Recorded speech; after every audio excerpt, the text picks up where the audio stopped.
I, again, don't know what internal struggles may be going on at Vuitton, in that, Pharrell is a creative director. He's not necessarily a designer per se, but he's a creative director.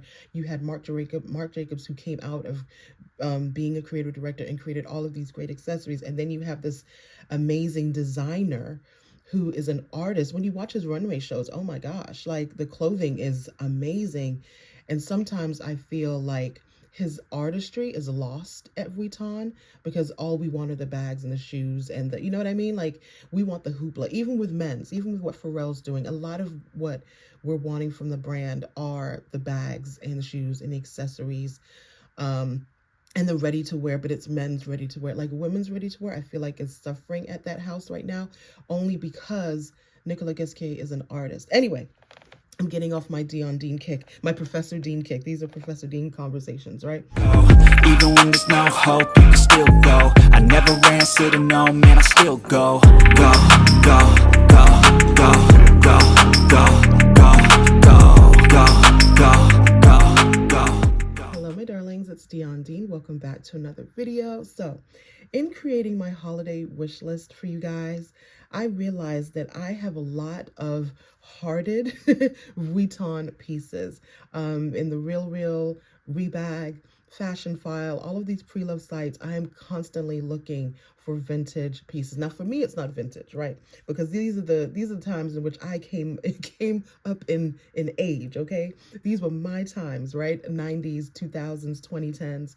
And that being said, those were the Marc Jacob era bags, and I realized that I want all of them. I want to build a collection of beautiful graffiti bags, perforated bags. There are some bags that I really love from Nicolas Ghesquiere and his time at Vuitton, but a lot of what I love actually comes from the Marc Jacob era. So I wanted to share with you kind of pieces that I really enjoy. One of the things, because I am a former retailing and merchandising professor, a lot of times people will ask me my input on what bag they should get. They'll reach out to me and ask for help with looking for a bag because I'm always in the stores. And so I am going to be doing another Shopping Luxury 101 workshop on December 21st from 10 to 12. For those of you who are interested in purchasing bags and you want it at the best price, you're like me, you're an aspirational customer. So you want the bag, but you also want the flight. This workshop is for you because I do go into greater depth on the history of the houses, the design houses. We talk about Saint Laurent, we talk about Gucci, we talk about Prada, we talk about Balenciaga, we talk about the conglomerates, LVMH versus Kering Group versus Tapestry. I go in, you get full Professor Dean during this 2-hour workshop. But I do that so that when you go into the stores, you have more of a knowledge and you're more of an educated consumer, which is my heart for all of us. That, again, listen, I've been in this thing since I was 17. You guys know the story. I got my nail license at 17 and off I went to Saks Fifth Avenue, Boca Town Center, honey. Okay. They got a lot of that early nail tech money. With that being said, I want you guys to be empowered to like what you like, want what you want, and buy it at the best price. So what are we talking about today? We're going to be discussing the bags that I'm in love with. We're going to be going over, I have an unlimited budget, and sorry, there's like a piece of hair on my iPad. I have an unlimited budget, and these are the collections that I did not get a chance to buy into when they first came out. And so I'm going back into the real to build that collection because I want those bags. And a few of these bags are actually going to be from Nicolas Ghesquiere's time at Vuitton, okay? So the bag that really, the bag that started it all was this Rei Kawakubo, and I've posted this in the community. I've posted it before, and you guys are like, that bag has holes. You're buying a bag with holes. Luxury doesn't make sense. Let me not say that. I think for me, the brand, I'll say it, how I'm gonna say it. I feel like the only brand out there that is worth putting money into for me is Vuitton, because they do these amazing collections with these artists. And they're one of a kind, and because, same thing with Pharrell. Listen, Pharrell's not in here, but I want everything that Pharrell has created because I want a piece from his time, a piece from every season that he released, okay? That being said, I love when Vuitton collaborates with these artists because it introduces us as laymen to artists that we may have never ever heard of. So I love that part of it. Some people may not like the commercial aspect of it, but I feel like for someone who enjoys fashion and enjoys these collections, I love it, and I always want a piece from the collection. So the first piece that I wanted a very long time ago, and I remember seeing this in the store, and I remember my husband saying, what are you going to put in that? Just like you guys said in the community, that bag has holes in it, it has burnout holes. But I thought it was so friggin' cool. And it actually has, it doesn't show here, but it actually comes with like, you know how they come with a dust bag? It has like a dust bag on the inside of it. So you're really not seeing the holes unless you want to see the holes. It actually has a dust bag that kind of covers up the holes on the interior. But here they're showing it for effect with the holes. And I would wear it like that. I don't know how I would wear it. I don't know what would go in it with the holes. But this Rei Kawakubo piece, I feel like is the epitome of like why Vuitton rocks when it comes to collaborations. And I love that they let the artists create, and yeah, they just, I mean, I just love the distressed. I love it. I don't know what it's called. It's called Iconoclast. I call it the burnout bag, but that's probably the real name of the bag. But that started it all because, again, this is one bag that I want in my collection real bad. I think there's two. I saw this one and another one, and they come up maybe like once a year on the site, and I love it. I love this Rei Kawakubo collaboration. So the next one isn't a collaboration per se, but when I brought this bag out back into rotation, I have a thing with Vuitton. I don't like people necessarily knowing what I got and don't got, because I will sell a bag, okay? And so you guys may be like, oh, what happened to that bag? And I'm like, I've been sold it. But this one is not being sold. This is my Perforated Speedy that I decided to glam up because I was inspired. I was influenced by Pharrell. And so I actually need to replace this. This is plastic. I'm going to get a actually metal one, but I just like the way that this looked. But I glammed it up with some chains from Amazon. And so when I brought this out, people just like, oh my gosh, is that new? Like, when did that release? The Perforated Speedies came out in the early 2000s. I want to say 2004, 2005, 2006-ish. And so, yeah, this is the Speedy version, but I'm going to show you the different versions that they have.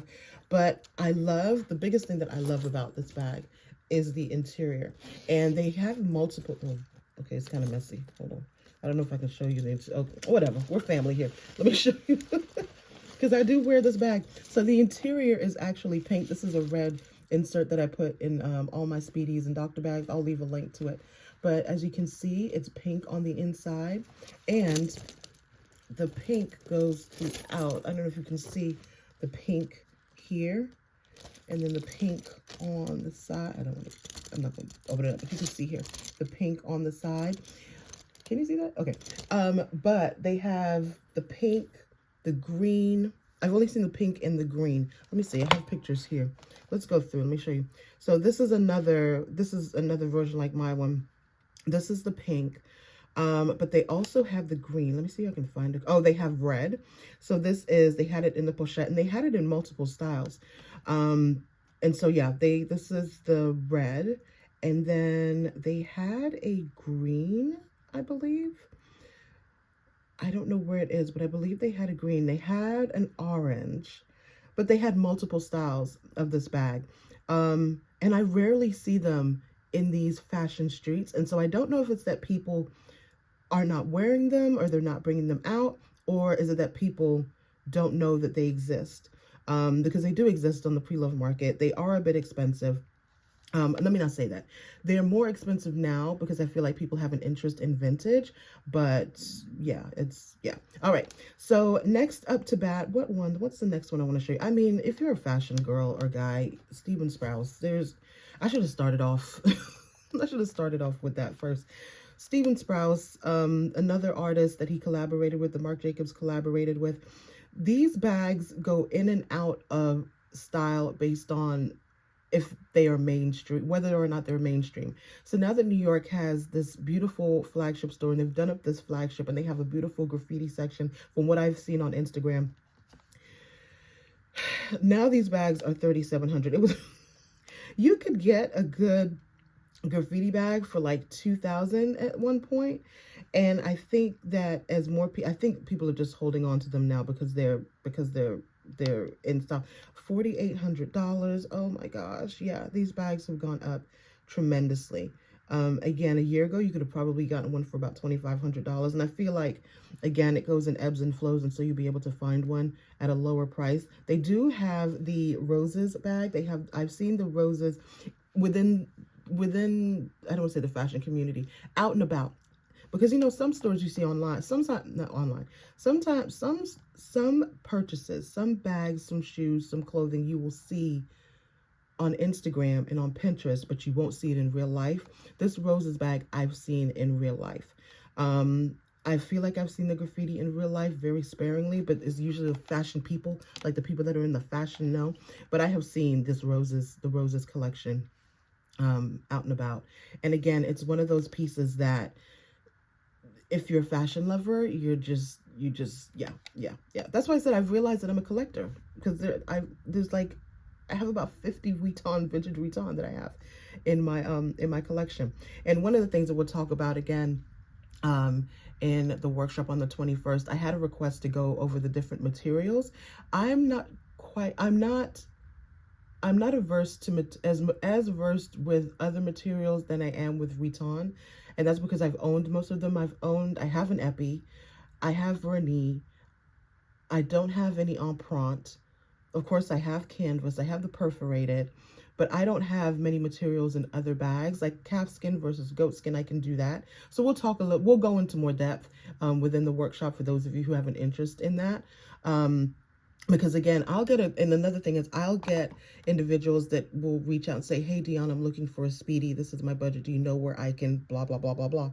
And I'll set up a luxury consultation for them so that we can kind of go through the process. But within that process, I'm asking them, okay, so what kind of speedy? Do you want a monogram? Do you want a damier? Do you want a damier azur? Do you want an epi? Do you want an empreinte? And they'll be like, do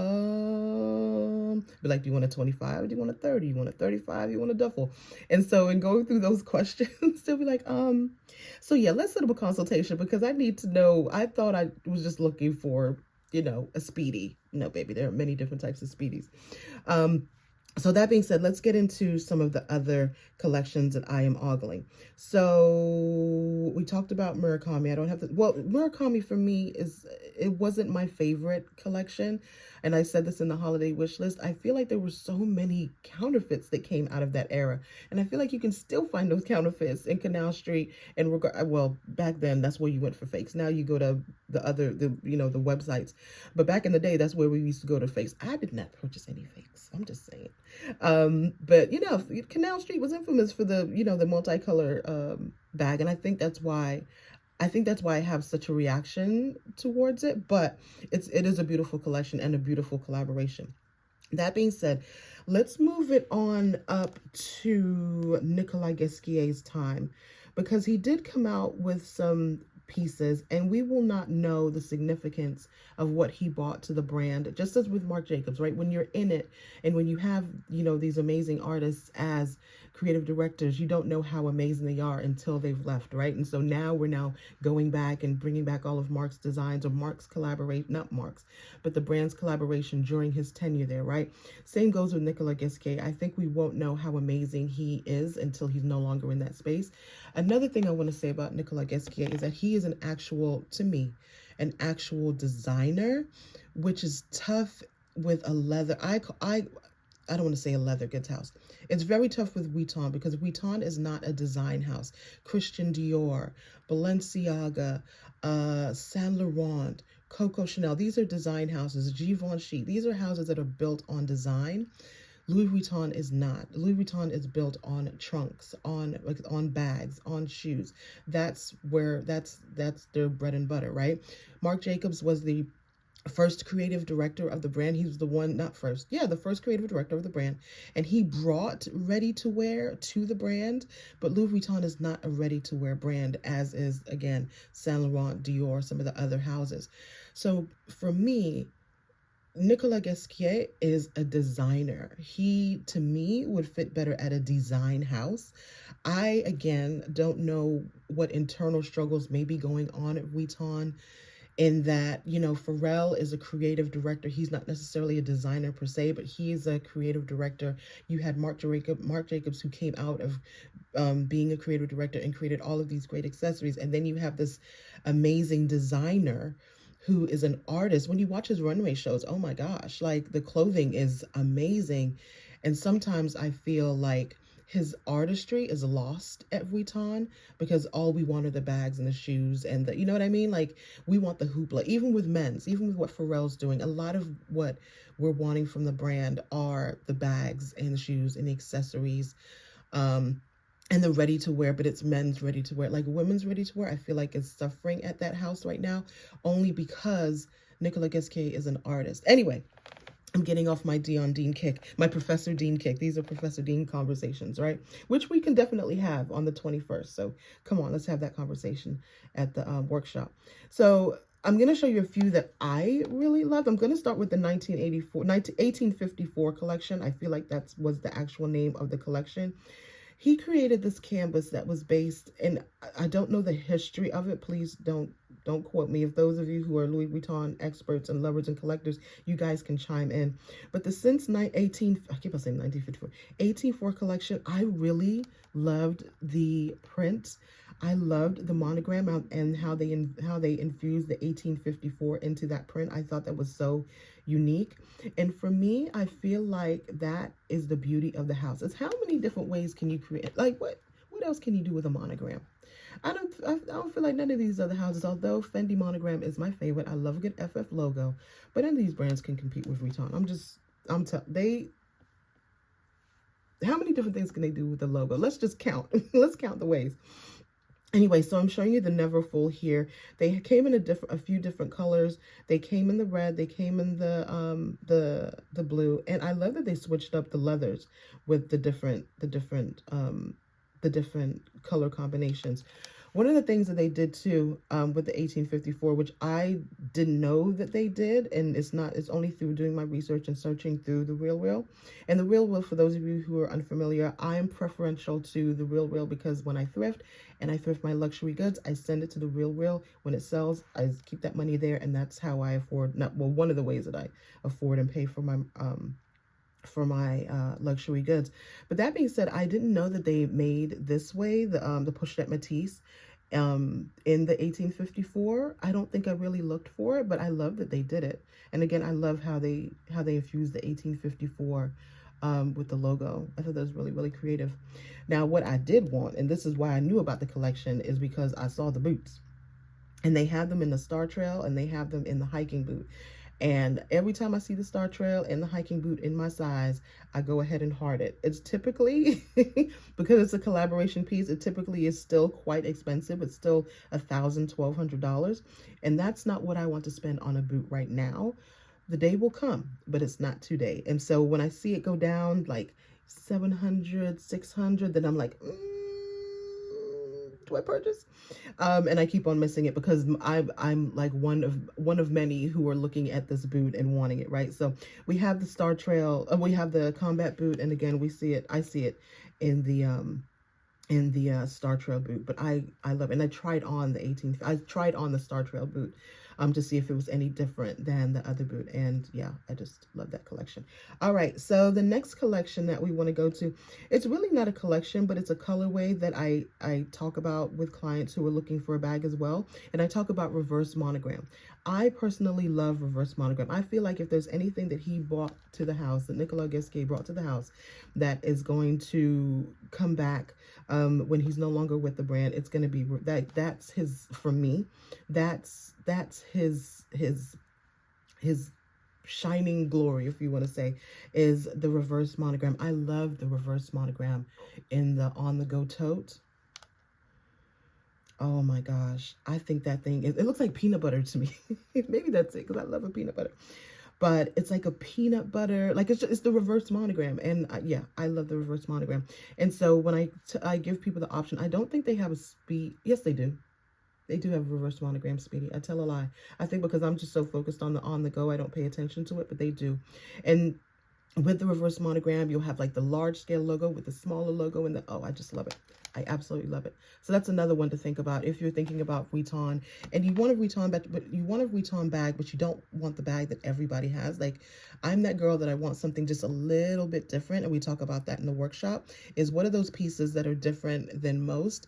Because typically, you know, when you are, and we're in that season where people are receiving their bonuses, they're receiving their end of the year, they're, you know, they saved up for a Christmas present, they saved up for whatever was going on, and you're spending your money. You want to make sure that you're spending money on stuff that you really enjoy. And for me, I enjoy things that are just a little bit different, just to remind me of that time. You know what I mean? So yeah, so we have reverse monogram. Next is the Game On collection, which I absolutely loved, but I did not have the finances to purchase what I wanted to purchase. The Game On collection was so good, so good. And that's where we have the white. It actually looked like playing cards, and that's why they call it Game On collection. And so I looked for a few pieces. I couldn't find. There was one piece that I really liked that I couldn't find. I'm going to keep on looking. When I find it, I'll post it in the community. But the Game On collection, do not ask me what the inspiration was for the Game On collection. I do not know. I just know that I really liked it. Because again, I love the different things that they do with the monogram. I just think it's fascinating. You know, 1854 until now, when the monogram is still going strong. Some to our own, you know, we're out there flashing it for free. You know, we're out here advertising for Vuitton. Vuitton ain't paid. Who has Vuitton paid to wear one of their bags other than, you know, those top ambassadors? But we just out here growing the brand. Yes, we are. We sure are. So these are some pieces from the Game On collection that I just wanted to share. Because again, say you're wanting, you know, this is the Pan Am bag, right? So say you're wanting this bag and you're like, I like it, but I need a little, just something else. We'll get something from the Game On collection or some of the other collections in the same style way, right? The next one that listen, this is probably, other than Pharrell's Damier, that's right up there with me, right? And the Camouflage, that's right up there. My favorite Vuitton, all of them. I've said that about all these collections, haven't I? My favorite recent collection from Nicolas Ghesquiere, I will say, from his tenure, because the reverse monogram I love, but that's like a bag it's not a collaboration. That's just a part of the brand's offerings right now. The Crafty collection. And I wanted that collection so bad that for my birthday, I bought myself the notebook, okay? Because I was like, listen, I can't get the bag right now. Look at that. I can't get the bag right now, but I love this. And you know what it was? It reminded me of the graffiti. It reminded me of the Steven Sprouse that I was not able to purchase way back when. And I felt like this was the new iteration of the graffiti bag. So that's why I purchased this. I wanted something from the brand, and let's say this. You don't have to ball out, okay? If you see a collaboration, if you see a collection and you're like, oh my gosh, I love that collection, get a card case, get a notebook, get, you know, a keychain. I have the Miami keychain here from the, oh gosh, what collection was it? On the beach, on the something. Let me show it to you. Hold on. Okay, so this is, let me show you. This is from the On the Beach collection, I believe. This is the Miami keychain, and we were not in the space to purchase any bags, anything. We had just dropped, I could be totally transparent. We had just dropped $11,000 on a new AC unit. Yes, we did. Yes, we did. And after doing that, there was no part of me that was going to spend $2,500 on anything but a flight to go see family. I was like, oh, there you go. Just bought an AC unit. We're going to keep it tight, keep it right. But I say that to say, what am I putting this away for? I say that to say, if there's a piece from a collection, say you go into the store and there's a collection that's coming out, you don't have to ball out, okay? Don't be in bondage to Instagram. If this is all you can afford, then this is all you can afford, and that's fine, because you can go back into the real at a later date, as I do, and you can purchase it, you know, pre-loved, okay? There's always, and I say that, like, you're always going to be able to find it pre-loved. with the case with Hermes, you know that the price is going to be triple maybe, but you can always find it pre-loved. That being said, I got this from Fashion File. I was literally just scrolling as I often do, and I wasn't even looking for it, and it popped up, and it was brand new with the box, with the little code, and I was like, yes, I will take that because I wanted something from the collection. I wanted the Miami bag, because I believe each city had a bag, just like Gucci did this a while ago too. But again, it was not in my budget. So I say that to say, if you want a bag, if there's something that you just have a desire for and it's not in your budget right now, just get it pre-loved. That's why we're doing the workshop, so that you're prepared, right?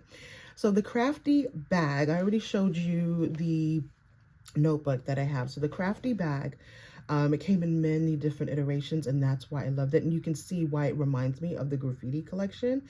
And I feel like this is going to, well, no, let me not say that, because nothing's going to compete with the graffiti bag. But again, for me, this was very, very reminiscent of the graffiti bag. And what I loved about this bag, and that's why I got this colorway, because I was like, I'm going to manifest this bag because I want the red and the black. It is just so, so good. I could just look at this forever. I just love this bag.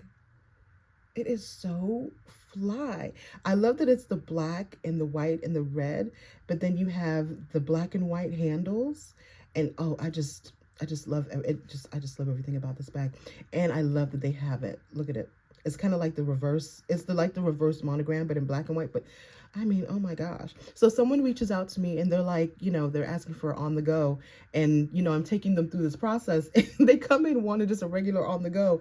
And by the time, you know, at the end of our conversation, they're up here buying the Crafty that I want for myself. But I love it. I love it. I love it. Because I love to show you guys the new. Or not the new, but I love to show you guys things or pieces, or introduce you. I'm not show you, introduce you guys to pieces that I'm in love with.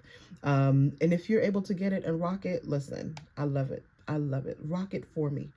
All right, so that's it. It's a very casual conversation. I just wanted to, again, introduce you to items that you may not have thought about. Again, I do get conversations. I do have people reaching out to me to help them with a bag, to help them make a purchase or make a decision on a purchase. I leave the video to when I went shopping with my girlfriend Dominique, who wanted me to come with her to Vuitton to buy a reverse monogram Petite Matisse, I feel like that's what it was. Yes, I'll leave the video here though, you'll see it. And so I do get people that ask me to go shopping with them, or to refer them, or just, you know, let Professor Dean help them.